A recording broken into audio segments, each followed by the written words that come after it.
Hello అండి. Welcome to my channel. నేను మీ పావని. అందరూ ఎలా ఉన్నారు? బాగున్నారా? చాలా రోజులైపోయింది కదా రెసిపీ చేసి. నేను అనుకుంటున్నాను ఓన్లీ రెసిపీస్ కాకుండా ఇంతకుముందు పెట్టినట్టుగా ముగ్గులు కూడా అప్లోడ్ చేద్దామని. సో, మీరేమనుకుంటున్నారో కింద కామెంట్ సెక్షన్‌లో మెన్షన్ చేయండి. ఇవాళ రెసిపీ వచ్చేసి ఇన్‌స్టంట్ దోస అండి. ఒక 10 మినిట్స్‌లో మనము రుబ్బది నానబెట్టుకున్నప్పుడు చకచకా దోసలు తినాలనిపించినప్పుడు ట్రై చేయండి ఖచ్చితంగా. చాలా చాలా బావుంటుంది.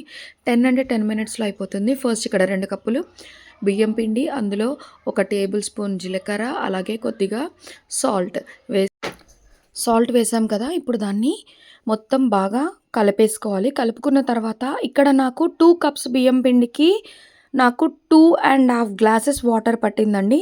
ఎంత వీలైతే అంత పలచగా చేసుకోవాలి. అప్పుడే మనము దోసల్లా వేస్తే వస్తాయి. లేదంటే కొంచెము మనము దోస బ్యాటర్ లాగా థిక్‌గా ఉందనుకోండి, దోస వేసినప్పుడు రాదు. ఇది మనం ఇన్‌స్టంట్‌గా చేస్తున్నాము.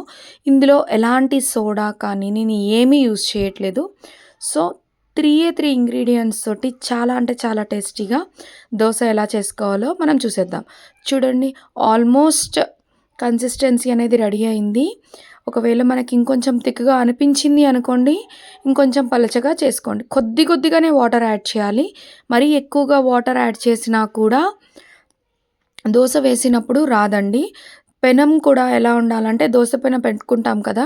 ఇలా వాటర్ ఏసినప్పుడు అది గట్టిగా సౌండ్ రావాలండి. అలాగే దోస వేసే ముందు ఆ పెనం అనేది బాగా హీట్ అయ్యి ఉండాలి.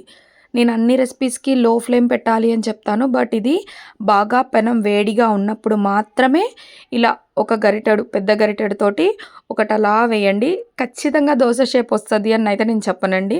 బికాజ్ అప్పుడప్పుడు కొంచెము లిక్విడ్ ఎక్కువగా ఉంటుంది కాబట్టి షేప్ అవుట్ అనేది అవుతుంది. సో, ఇలా వేసుకున్న తర్వాత ఆ దోస చూసారా? నేను వేసి కొంచెం సేపు వదిలేస్తే దానంతట అదే సెపరేట్ అయిపోతుంది. అయిపోయాక మనము టర్న్ చేసేసుకొని అలా దోసలు వేసుకొని వేడి వేడిగా పల్లీ చట్నీ చేసుకొని తినండి. చాలా అంటే చాలా టేస్టీగా ఉంటుంది. రెసిపీ నచ్చితే నా ఛానల్‌ని లైక్ చేయండి, షేర్ చేయండి, సబ్స్క్రైబ్ చేయండి. Thank you so much.